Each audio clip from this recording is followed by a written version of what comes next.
नमस्कार विद्यार्थियों, अधिगम के सिद्धांत हम पढ़ रहे थे।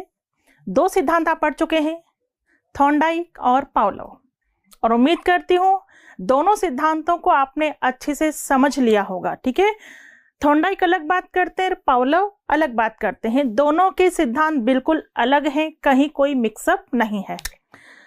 अब मैं बात करने जा रही हूँ तीसरे सिद्धांत की। स्किनर का सिद्धांत हम पढ़ने जा रहे हैं, जिसका नाम है, देखिएगा इधर,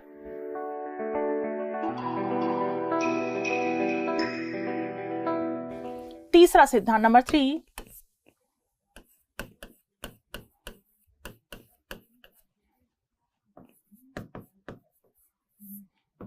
सक्रिय अनुबंधन, या कह दो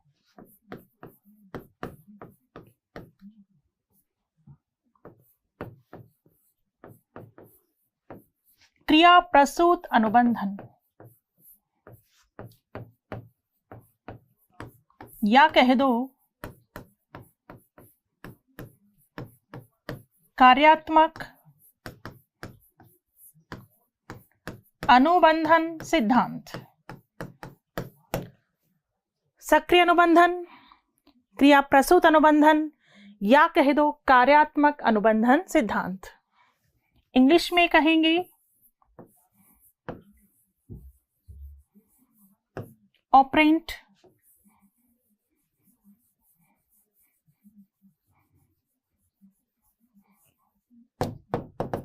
कंडीशनिंग थ्योरी। ठीक है, या हम इसे कहेंगे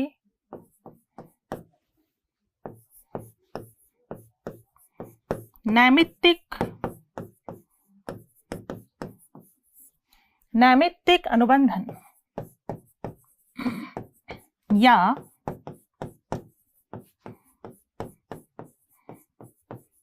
साधनात्मक अनुबंधन सिद्धांत।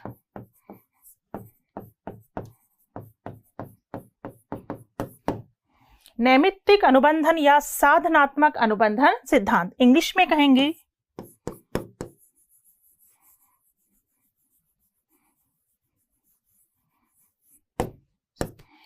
Instrumental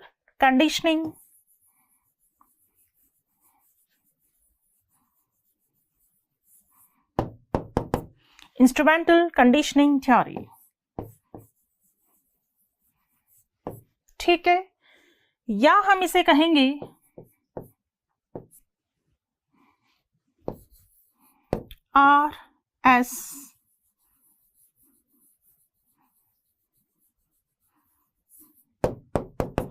RS conditioning theory. ठीक, या कहेंगे टाइप R कंडीशनिंग थ्योरी।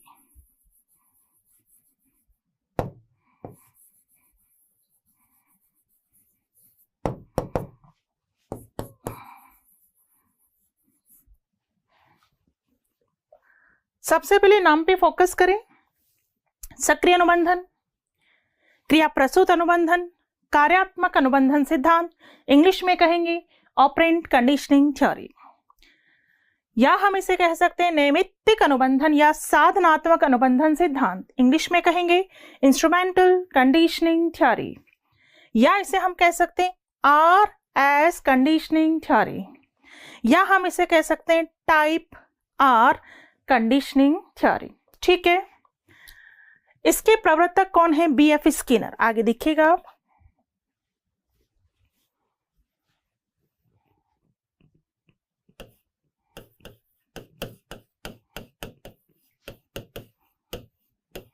ठीक है। कौन सा सिद्धांत पढ़ रहे हैं हम? क्रिया प्रसूत अनुबंधन सिद्धांत।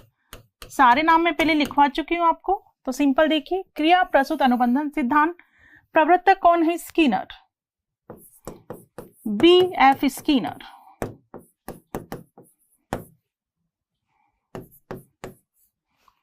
ठीक है, फुल नेम इनका क्या है? बूरहस फ्रेडरिक स्किनर। निवासी कहाँ के थे? अमेरिका। सिद्धांत कब दिया? 1938 में। क्रिया प्रसूत अनुबंधन प्रवर्तक हैं B.F. स्किनर। इनका फुल नेम है ब्यूरहस फ्रेडरिक स्किनर। ठीक है, B.F. स्किनर। निवासी कहाँ के थे? अमेरिका के। सिद्धांत कब दिया? 1938 में। क्लियर? इन्होंने प्रयोग किस पर किया? चूहे व कबूतर पर। प्रयोग किस पर किया है? चूहे व कबूतर पर। चूहे व कबूतर पर क्या प्रयोग किया, इसे आपको ध्यान से सुनना है। तो सुनिए पहले। स्किनर ने क्या किया? चूहे को एक बॉक्स में बंद कर दिया और उस बॉक्स का नाम रख दिया गया स्किनर बॉक्स। क्या नाम रख दिया? Skinner box. चूहा आलसी नहीं था, सक्रिय था, एक्टिव था, अपनी क्रियाएं कर रहा था। उछलना कूदना फुदकना, उछलना कूदना फुदकना। चूहा उस बॉक्स में अपनी क्रियाएं कर रहा था, उछलना कूदना फुदकना। उसमें एक लीवर था, तो उछल कूद में उसका पैर किस पे पड़ता है? लीवर पे पड़ता है। खट की आवाज होती है और खट की आवाज होती है, उसे क्या मिलता है? भोजन। उसे क्या मिल जाता है? भोजन। भोजन मिलते ही चूहे को तो मजा आ जाता है, क्योंकि बिल्ली को वहां किसमें बंद किया था? थॉर्नडाइक ने बिल्ली को बंद किया था पिंजरे में, और बिल्ली ने तो क्रिया कब की थी? जब उसे क्या दिखाई दिया था? उद्दीपक। लेकिन यहां चूहे का इंटेंशन तो क्रिया करना था, वो तो अपनी क्रियाएं कर रहा था, उछलना कूदना फुदकना, कि बिल्कुल लीवर पे पैर पड़ता है, खट की आवाज होती है, खट की आवाज होती है, वहां एक ट्रे लगी हुई होती है, उसमें क्या आ जाता है? भोजन। ये भोजन चूहे के लिए क्या काम करेगा? पुनर्बलन का। और आप सबको पता है कि क्रिया करने के बाद जब पुनर्बलन मिल जाता है तो क्रिया करने की गति में और अधिक तीव्रता हो जाती है। पुनर्बलन क्रिया करने की गति में क्या कर देता है? तीव्रता। तो चूहे पर बिल्कुल ये प्रयोग किया, एक बार देखेंगे आप अच्छे से। चूहा है, एक बॉक्स में बंद है, और इस बॉक्स का नाम क्या रख दिया गया था? Skinner box.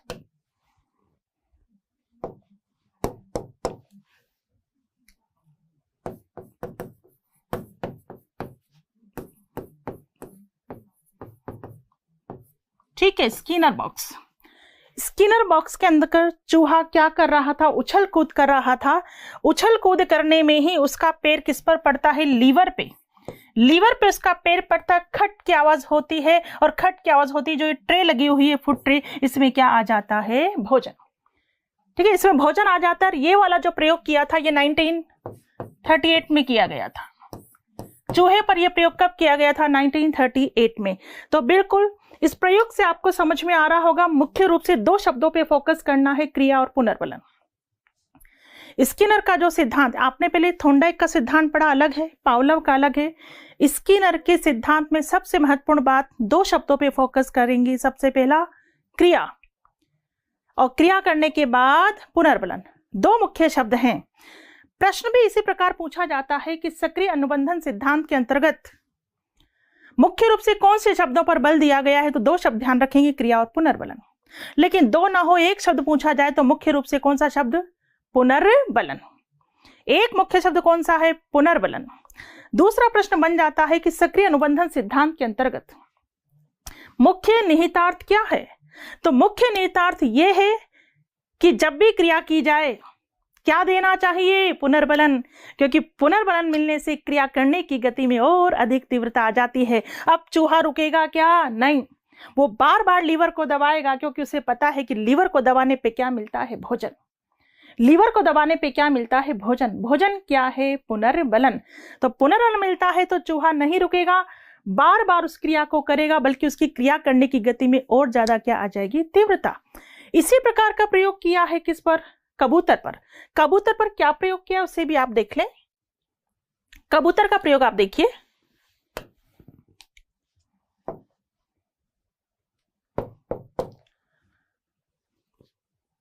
देखिए, कबूतर है और यहां पर क्या है? एक बटन है। कबूतर जब इस बटन को दबाएगा तो इसे क्या मिलेगा? भोजन। लेकिन कबूतर एकदम से बटन को दबाएगा कैसे? इसके लिए देखिए, स्टेप फर्स्ट क्या है? Give the pigeon food when it turns towards the button, मतलब जैसे ही कबूतर बटन की तरफ मुड़ा तो उसके सामने दाना रख दिया गया, तो कबूतर उस दाने को लेने के लिए, चुगने के लिए आगे बढ़ेगा, आगे बढ़ा। Step 2, give the pigeon food when it walks towards the button, फिर वो बटन की ओर चल रहा है तो उसे और दाना मिला तो वो बटन की ओर ही जाएगा, क्योंकि उसी दिशा में क्या डाल दिया गया, दाना डाल दिया गया। क्योंकि मकसद क्या है, कबूतर को बटन तक लाना, कि कबूतर बटन को दबाना सीख जाए, बटन को दबाएगा तभी उसे क्या मिलेगा, भोजन मिलेगा। तो सबसे पहले तो जैसे ही, वापस देखिए एक बार, give the pigeon food when it turns towards the button, जैसे ही वो बटन की तरफ मुड़ा उसे क्या दे दिया, दाना। फिर give the pigeon food when it walks towards the button, फिर जैसे ही वो बटन की तरफ जाने लगा तो फिर उसे क्या मिल गया, दाना। स्टेप 3 देखिए, give the pigeon food when raises its head to the height of the button, जैसे ही उसने अपने सिर को उठाया, बटन की तरफ देखा तो फिर उसे क्या दिखाई दिया, दाना। फिर वो आगे बढ़ा। Step 4, give the pigeon food when it taps the button with its beak, जब उसने अपनी चोंच से बटन को प्रेस किया तो उसे क्या मिला, दाना। बटन को प्रेस करने पर क्या मिला, दाना। तो बताओ कबूतर अब निश्चित स्थान पर चोंच मारना सीख जाएगा या नहीं? बिल्कुल, क्योंकि उसे सिखाया गया। जैसे वो बटन की तरफ टर्न हुआ तो उसे फिर क्या दे दिया, दाना। फिर वो थोड़ा सा आगे बढ़ा, फिर उसे क्या दे दिया, दाना। फिर उसने अपनी चोंच जैसे ही ऊपर उठाई, अपना सिर जैसे ऊपर उठाया, फिर उसे क्या मिल गया, दाना। फिर जैसे उसने बटन पर चोंच मारी तो फिर उसे क्या मिल गया, दाना। यानी इस तरीके से कबूतर सीख गया कि बटन को प्रेस करने से क्या मिलेगा, दाना। क्रिया करना सीख गया, क्योंकि क्रिया करेगा तो उसे दाने के रूप में क्या मिलेगा, पुनर्बलन। तो 2 ही शब्द सामने आ रहे हैं। प्रयोग कितने भी किए गए हों, पहले भी मैंने कहा था कि प्रयोग क्या किया है ये नहीं पूछा जाएगा, हमें ध्यान रखना है किस पर प्रयोग करना है। सिंपल वे में ध्यान रखना किस पर प्रयोग किया और प्रयोग करने से निष्कर्ष क्या निकले। तो यहाँ 2 ही शब्द मुख्य निकल रहे हैं, क्या, क्रिया और पुनर्बलन। ठीक है, क्रिया और पुनर्बलन। तो आखिरकार कबूतर निश्चित स्थान पर चोंच मारना सीख गया। ठीक है, सबसे पहले स्टेप 1 से गुजरा, स्टेप 2 से गुजरा, स्टेप 3 से गुजरा, स्टेप 4 पे उसने बटन को प्रेस करना सीख लिया, क्योंकि उसे पता था बटन को प्रेस करने पर उसे क्या मिलेगा, दाना। क्लियर? इतनी बात आपके समझ में आ गई होगी। तो वापस देखिए इधर, प्रयोग किस पर किया, चूहे पर। चूहे पर तो प्रयोग कब किया, 1938 में, और कबूतर पर कब किया, 1943 में। ठीक है, चूहे पर 1938 में प्रयोग किया, कबूतर पर 1943 में प्रयोग किया, और इन प्रयोगों से निष्कर्ष क्या निकला, क्रिया और पुनर्बलन। 2 शब्दों पर फोकस करेंगे। ठीक है, 2 शब्दों पर फोकस करना है। देखिए इधर प्रयोग क्या था, चूहा। चूहे को किसमें बंद किया, स्किनर बॉक्स में बंद। फिर उसने क्या की, उछल कूद की। उछल कूद यानी क्या की उसने, क्रिया।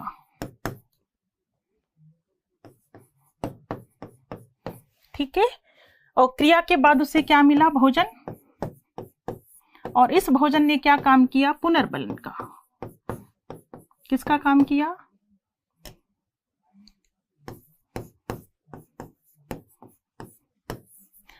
तो 2 शब्दों पे आपको फोकस करना है, एक तो क्रिया और दूसरा शब्द है पुनर्बलन। पहले इतनी बात समझ में आई। सक्रिय अनुबंधन सिद्धांत प्रवर्तक कौन है, स्किनर। निवासी कहां के, अमेरिका के। सिद्धांत कब दिया, 1938 में। प्रयोग किस पर किया, चूहे व कबूतर पर। चूहे पर प्रयोग कब किया, 1938 में। कबूतर पर प्रयोग कब किया, 1943 में। और प्रयोग से निष्कर्ष क्या निकला, 2 शब्द सामने आते हैं, क्रिया और क्रिया के बाद पुनर्बलन। तो सुनिए, हमने जो पहला सिद्धांत पढ़ा था थॉर्नडाइक का, किसका सिद्धांत पढ़ा था हमने, जो थॉर्नडाइक का सिद्धांत हमने पढ़ा था। थॉर्नडाइक का तो क्या कहना था कि उद्दीपक को देखकर क्या होती है, अनुक्रिया। यही पढ़ा था हमने। थॉर्नडाइक क्या कहते हैं कि उद्दीपक को देखकर अनुक्रिया होती। बिल्ली ने पहले किसको देखा, मांस के टुकड़े को, फिर उसने क्या किया, अनुक्रिया। उद्दीपक को देखकर अनुक्रिया होती। बट स्किनर ये कहते हैं कि नहीं, उद्दीपक आपके सामने नहीं होगा तो क्या सोते रहोगे, अरे क्रिया तो हमेशा करते रहना चाहिए। जैसे चूहे ने, कबूतर ने पहले क्या की, क्रिया, और क्रिया के बाद उसे क्या मिला, भोजन। चूंकि स्किनर क्रियाओं पर विशेष जोर देते हैं, इसीलिए उन्होंने थॉर्नडाइक के एसआर सिद्धांत को आरएस में बदल दिया। आरएस कंडीशनिंग थ्योरी भी बोलते हैं हम, कौन से सिद्धांत को, सक्रिय अनुबंधन सिद्धांत को। तो बिल्कुल, चूंकि स्किनर क्रियाओं पर विशेष जोर देते हैं, इसीलिए उन्होंने थॉर्नडाइक के एसआर सिद्धांत को किस में बदल दिया, आरएस में बदल दिया। दूसरी बात, स्किनर का यह कहना है कि क्रिया करते रहना चाहिए और क्रिया करने के तुरंत बाद बालक को पुनर्बलन देना चाहिए, क्योंकि पुनर्बलन मिलने से क्रिया करने की गति में और अधिक तीव्रता आ जाती है। पुनर्बलन पर इन्होंने फोकस किया है। जैसे ही बच्चा क्रिया करे तुरंत क्या दो, पुनर्बलन। तो सबसे पहले तो आप इन दो शब्दों पर फोकस करेंगे, क्रिया और पुनर्बलन। एग्जाम्स में बिल्कुल ढेरों प्रश्न पूछे जा चुके हैं क्रिया और पुनर्बलन पर। पुनर्बलन की मोटी चर्चा जस्ट इस सिद्धांत के बाद में मैं आपको करूंगी कि पुनर्बलन कितने प्रकार का होता है, पुनर्बलन कैसे दिया जाना चाहिए। पुनर्बलन की विस्तृत चर्चा इस सिद्धांत के कंप्लीट होने के बाद की जाएगी, क्योंकि पहले बड़ी सरलता से पढ़ो आप, कंफ्यूजिंग स्टडी नहीं करनी है आपको। आपने थॉर्नडाइक के सिद्धांत को अच्छे से समझा, पावलोव के सिद्धांत को अच्छे से समझा, स्किनर के सिद्धांत को बड़ी सरलता के साथ छोटे रूप में समझना है। छोटा सा सिद्धांत इन्होंने दिया है, मुख्य शब्द दो हैं, बार बार बोल रही हूं, दो शब्दों पे फोकस करना, क्रिया और पुनर्बलन। तो चूंकि स्किनर क्रियाओं पर विशेष जोर देते हैं, इसलिए उनके सिद्धांत का नाम है सक्रिय अनुबंधन, क्रिया प्रसूत अनुबंधन, कार्यात्मक अनुबंधन। उनके सिद्धांत का नाम नैमित्तिक अनुबंधन या साधनात्मक अनुबंधन क्यों रखा गया? इंस्ट्रूमेंटल, साधन। साधन कैसे? चूहे ने क्या की, क्रिया, उसने क्रिया की तो हमने उसे क्या दिया, पुनर्बलन। देना और लेना, उसने क्रिया की तो हमने उसे क्या दिया, पुनर्बलन, आदान प्रदान। तो साधनात्मक या नैमित्तिक अनुबंधन भी इसे कहा जाता है। तो बिल्कुल स्किनर कहते हैं कि क्रिया करते रहना चाहिए और क्रिया करने के बाद बालक को तुरंत पुनर्बलन देना चाहिए, क्योंकि पुनर्बलन मिलने से क्रिया करने की गति में और अधिक तीव्रता आ जाती है। दो शब्द निकल के आए हैं, तो सबसे पहले इन दो शब्दों पर बेस्ड शैक्षिक महत्व देख लेते हैं हम। कौन से सिद्धांत के? स्किनर के सिद्धांत के शैक्षिक महत्व देखेंगे।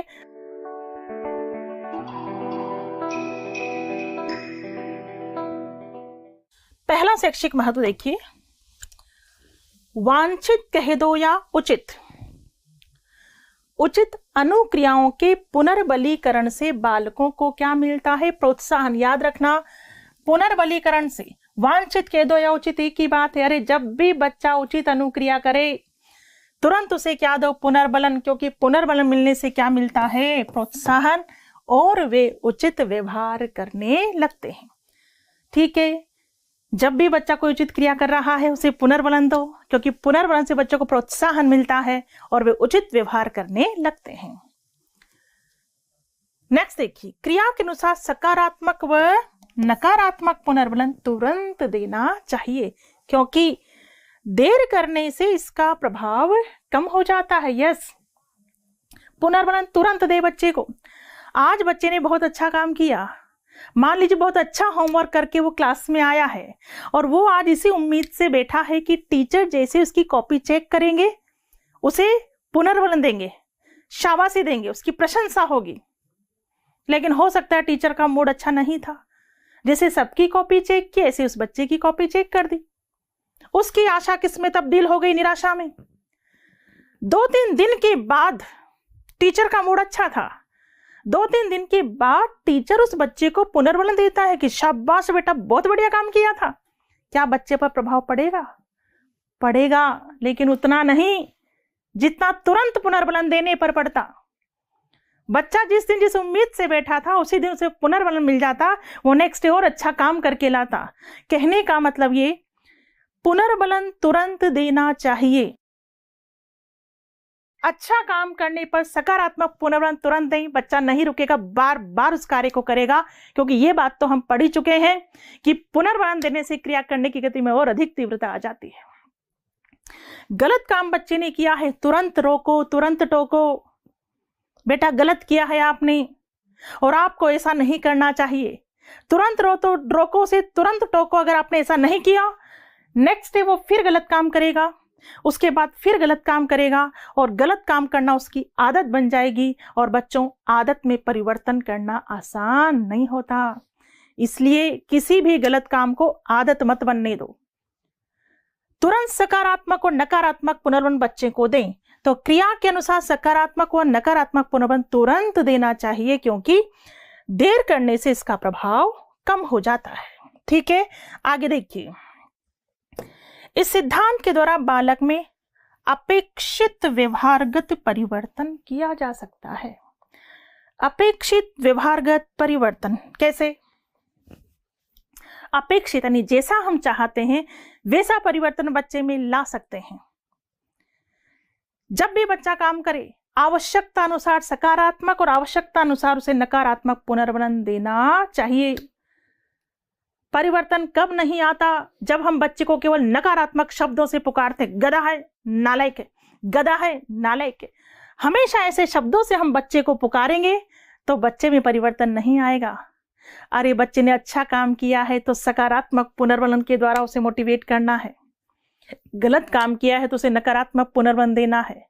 बच्चे को यदि समय समय पर सकारात्मक और समय समय पर नकारात्मक पुनर्वन मिलता रहे तो हम जैसा चाहते हैं वैसा परिवर्तन बच्चे में ला सकते हैं, यानी बच्चे में अपेक्षित व्यवहारगत परिवर्तन किया जा सकता है।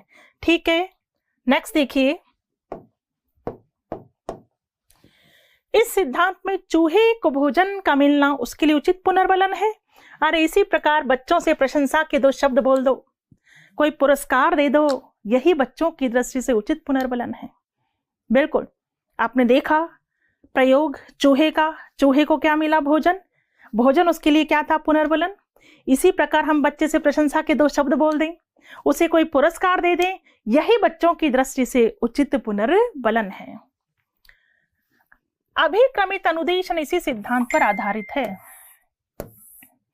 अभिक्रमित अनुदेशन नाम सुना होगा आपने। अभिक्रमित अनुदेशन, प्रोग्राम्ड इंस्ट्रक्शन। अभिक्रमित अनुदेशन कह सकते हैं, अभिक्रमित अधिगम कह सकते हैं, कार्यक्रमित अधिगम कह सकते हैं, कार्यक्रमायोजन कह सकते हैं। किसको? अभिक्रमित अनुदेशन को। प्रोग्राम लर्निंग कह सकते हैं, प्रोग्राम्ड इंस्ट्रक्शन कह सकते हैं। और अभिक्रमित अनुदेशन एक विधि है, एक शिक्षण विधि। शिक्षण विधियों के अंतर्गत आप इसे पढ़ते हैं। अगर मैं फर्स्ट ग्रेड एग्जाम की बात करूं तो फर्स्ट ग्रेड के बच्चे अभिक्रमित अनुदेशन को टेक्नोलॉजी के अंतर्गत पढ़ते हैं। लास्ट 2 यूनिट्स टेक्नोलॉजी की है, वहां पढ़ते हैं। सेकेंड ग्रेड, थर्ड ग्रेड और टेट वाले बच्चे जो भी हैं वो अभिक्रमित अनुदेशन को शिक्षण विधियों के अंतर्गत पढ़ते हैं, क्योंकि एक विधि मानी गई है क्या? अभिक्रमित अनुदेशन। और इसके प्रवर्तक भी कौन है? स्किनर। अभिक्रमित अनुदेशन में भी क्या होता है? बच्चा क्रिया करता है, क्रिया के बाद उसे क्या मिलता है? पुनर्बलन। बच्चा क्रिया करता है, क्रिया के बाद उसे क्या मिलता है? पुनर्बलन। इसीलिए तो अभिक्रमित अनुदेशन इसी सिद्धांत पर आधारित है। कौन से सिद्धांत पर आधारित है? सक्रिय अनुबंधन सिद्धांत, क्रिया प्रसूत अनुबंधन सिद्धांत। ठीक है, नेक्स्ट शब्द देखिए, आकृतिकरण। इसे हम रूप निर्धारण भी कह सकते हैं, क्रमिक सन्निकट भी कह सकते हैं। इंग्लिश में क्या कहेंगे? शेपिंग। क्या कहेंगे? शेपिंग। यानी बालक के व्यवहार में वांछित परिवर्तन लाने के लिए पुनर्बलन का प्रयोग करना। किसका प्रयोग करना? पुनर्बलन का। कहने का मतलब है हम बालक के व्यवहार को धीरे धीरे मोड़ते हैं पुनर्बलन के द्वारा। तो इसे ही जस्ट क्या नाम दिया गया? शेपिंग नाम दिया गया है। आकृतिकरण, उसका आकृतिकरण करते हैं, व्यवहार में परिवर्तन लाते हैं, रूप निर्धारण करते हैं। क्रमिक सन्निकट, ठीक है, इंग्लिश में शेपिंग बोलेंगे, शब्द पे ध्यान देना। तो बालक के व्यवहार में वांछित परिवर्तन लाने के लिए पुनर्बलन का आंशिक प्रयोग करना क्या कहलाता है? शेपिंग कहलाता है। पहले इतनी बात आपको समझ में आ गई। शैक्षिक महत्व 2 शब्दों से ही निकल रहे हैं, क्रिया और पुनर्बलन। कैसे?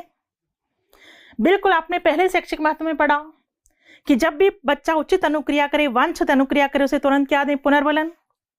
पुनर्बलन से बच्चों को क्या मिलता है? प्रोत्साहन, और वे उचित व्यवहार करने लगते हैं। पुनर्बलन जो मुख्य रूप से 2 प्रकार का होता है, सकारात्मक और नकारात्मक। डिटेल चर्चा में आगे करूंगी आपसे। सकारात्मक और नकारात्मक पुनर्बलन तुरंत देना चाहिए, क्योंकि देर करने से इसका प्रभाव कम हो जाता है। अगर हम बालक को सकारात्मक और नकारात्मक पुनर्बलन देते रहें, आवश्यकता पड़ने पर सकारात्मक और आवश्यकता पड़ने पर नकारात्मक पुनर्बलन देते रहें, तो हम बालक में अपेक्षित व्यवहारगत परिवर्तन कर सकते हैं। फिर आपने पढ़ा कि सिद्धांत में चूहे को क्या मिला? भोजन। चूहे को भोजन का मिलना उसके लिए उचित पुनर्बलन था। इसी प्रकार हम बच्चों से प्रशंसा के 2 शब्द बोल दें, कोई पुरस्कार दे दें, यही बच्चों की दृष्टि से क्या है? उचित पुनर्बलन है। और एक बात ध्यान रखना, यह सिद्धांत प्रभाव के नियम पर आधारित है। यह सिद्धांत प्रभाव के नियम पर आधारित है।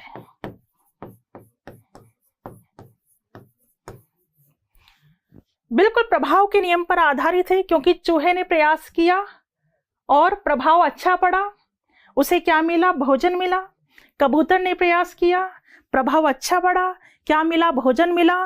तो इसका प्रभाव क्या पड़ेगा? वो बार बार क्रिया करेगा। तो यह सिद्धांत प्रभाव के नियम पर आधारित है। ठीक है। और अभिक्रमित अनुदेशन इसी सिद्धांत पर आधारित है। अभिक्रमित अनुदेशन जिसके प्रवर्तक कौन है? बीएफ स्किनर जिसके प्रवर्तक हैं, जिसको आप शिक्षण विधियों के अंतर्गत पढ़ते हैं। तो अभिक्रमित अनुदेशन इसी सिद्धांत पर आधारित है। कौन सा सिद्धांत? सक्रिय अनुबंधन सिद्धांत।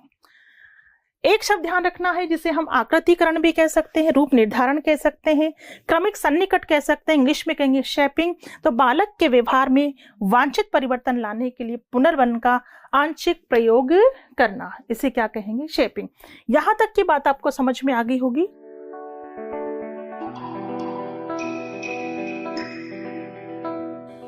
इधर देखिए, स्किनर ने अनुक्रिया को 2 भागों में बांटा है। ठीक है, कितने भागों में? 2 भागों में बांटा है।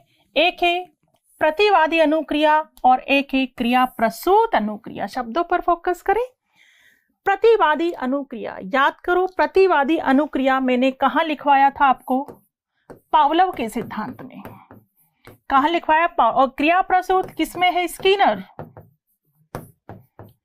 क्रिया प्रसूत किसमें है? स्किनर। तो सिंपल 2 अनुक्रियाएं हैं, एक है प्रतिवादी अनुक्रिया और एक को कहते हैं क्रिया प्रसूत अनुक्रिया। तो देखिए, प्रतिवादी अनुक्रिया से क्या तात्पर्य है? रेस्पोंडेंट रेस्पॉन्स से क्या तात्पर्य है? उद्दीपक की उपस्थिति में की गई क्रिया। किसकी उपस्थिति में? उद्दीपक की उपस्थिति में। उद्दीपक की उपस्थिति में की गई क्रिया, जैसे पावलोव के प्रयोग में कुत्ते द्वारा भोजन को देखकर लार टपकाना। भोजन क्या था? उद्दीपक। तो क्या लिखा है? उद्दीपक की उपस्थिति में। तो यहां उद्दीपक क्या है? भोजन। भोजन की उपस्थिति में कौन सी क्रिया हुई? लार का टपकना। तो प्रतिवादी अनुक्रिया का अनुबंधन द्वारा सीखा जाना क्या कहलाता? Type S conditioning. Type S याद करिए, टाइप एस कंडीशनिंग किसको कहा है हमने? पावलोव के सिद्धांत को। टाइप एस कंडीशनिंग किसे कहा है? पावलोव के सिद्धांत को। तो प्रतिवादी अनुक्रिया का क्या मतलब होता है? उद्दीपक की उपस्थिति में की गई क्रिया, जैसे पावलोव के प्रयोग में कुत्ते द्वारा भोजन को देखकर लार टपकाना। यहां पर उद्दीपक क्या है? भोजन। ठीक है। तो प्रतिवादी अनुक्रिया का अनुबंधन द्वारा सीखा जाना क्या कहलाता है? टाइप एस कंडीशनिंग कहलाता है। क्लियर है? दूसरा बताया इन्होंने क्रिया प्रसूत।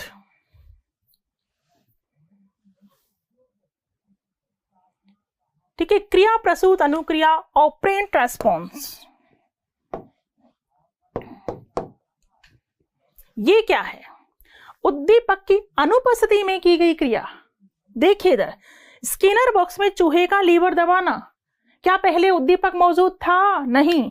चूहे ने पहले क्या की? क्रिया। क्रिया के बाद उसे क्या मिला? भोजन। इसलिए तो हम आरएस थ्योरी भी इसे बोलते हैं। स्किनर बॉक्स में चूहे का लीवर दबाना, लीवर दबाया उसने, पहले उसने क्रिया की, तब जाके उसे क्या मिला था? भोजन। उद्दीपक मौजूद नहीं था पहले, उद्दीपक की अनुपस्थिति में की गई क्रिया। क्रिया प्रसूत अनुक्रिया का अनुबंधन